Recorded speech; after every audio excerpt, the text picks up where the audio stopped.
नमस्कार, मैं प्रेयसी। स्वागत है आप सभी का द प्रिंट लाइन्स में। मोदी सरकार के तीसरे कार्यकाल के 100 दिन पूरे होने पर रक्षा मंत्री राजनाथ सिंह ने बड़ा बयान दिया है। सुनिए उन्होंने क्या कहा। देखिए, आज इस तीसरे टर्म की हमारी सरकार के 100 दिन पूरे हो रहे हैं और साथ ही साथ हमारे प्रधानमंत्री मोदी जी का जन्मदिवस भी है आज ही के दिन, जिस दिन 100 दिन पूरे हो रहे हैं, और इसे मैं एक सुखद संयोग मानता हूं। और जहां तक हमारी सरकार का प्रश्न है, मैं कह सकता हूं कि यह सरकार बनने के पहले ही हम लोग पूरी तरह से कॉन्फिडेंट थे कि तीसरे टर्म की सरकार भी यह एनडीए की ही सरकार बनेगी मोदी जी के नेतृत्व में, और वह सरकार बनी। और उसी समय प्रधानमंत्री जी ने कैबिनेट की बैठक में कह दिया था कि नई सरकार बनने के बाद, यानी तीसरे टर्म की सरकार बनने के बाद प्रारंभ के 100 दिनों में हमें क्या क्या करना है, इस संबंध में सभी मंत्रालय अपनी योजना बना लें।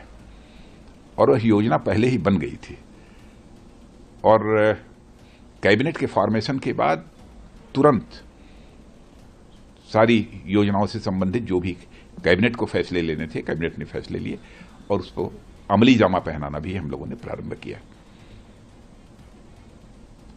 और आज मैं कह सकता हूं कि कई ऐसे महत्वपूर्ण निर्णय हमारी सरकार ने लिए हैं जो कि बहुत ही उल्लेखनीय हैं। जैसे 7 लाख रुपए से ऊपर की 7 लाख रुपए तक की जिनकी आमदनी है, उनको इनकम टैक्स का एग्जम्पशन दिया है। यूनिफाइड पेंशन स्कीम लागू की है। 25 साल सर्विस वाले कर्मचारियों के औसत वेतन का 50% पेंशन के रूप में मिलेगा। यह हमारी सरकार का एक बहुत बड़ा फैसला है और मैं समझता हूं कि इससे सारे देश भर के जो भी हमारे एम्प्लॉइज हैं, जो भी हमारे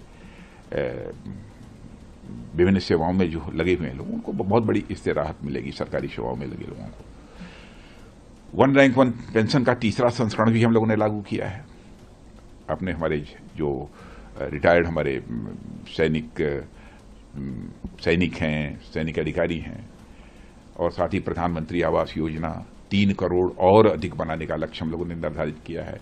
1 करोड़ शहरी और 2 करोड़ ऐसे ग्रामीण। और जून से अगस्त के बीच 2.5 लाख से ज्यादा घरों में हम लोगों ने सोलर एनर्जी सिस्टम को भी लगाने में कामयाबी हासिल की है 100 दिनों के अंदर ही। स्टार्टअप्स के लिए जो एंजल टैक्स होता था, उसको हम लोगों ने समाप्त कर दिया। मुद्रा ऋण जो पहले 10 लाख रुपए तक मिलता था, उसको बढ़ाकर हम लोगों ने 20 लाख रुपए भी कर दिया है। एमएसएमई जो छोटे व्यापारी हैं, बहुत ही छोटे व्यापारी, उनके लिए बिना गारंटी के ऋण की भी सुविधा मुहैया कराने का फैसला किया है। और केंद्र सरकार ने 15,000 से अधिक नई नियुक्तियों की भी घोषणा इसी 3 महीने के अंदर की है। और 11 लाख नई लखपति दीदियों को प्राइम मिनिस्टर ने इसी 3 महीने के अंदर प्रमाण पत्र दिया है। और इससे बड़े बेहद खुशी की बात क्या हो सकती है कि 1 करोड़ से अधिक हमारी लखपति दीदियां प्रतिवर्ष 1 लाख से अधिक की कमाई कर रही हैं। और उसके अतिरिक्त अनुसूचित वर्ग के लिए, पिछड़ी जातियों के लिए भी कई ऐसी घोषणाएं की हैं। जहां तक प्रधानमंत्री जनजाति उन्नत ग्राम योजना का प्रश्न है, 63,000 जनजाति गांवों का विकास किया जाएगा। इसके संबंध में भी हम लोगों ने फैसला किया है।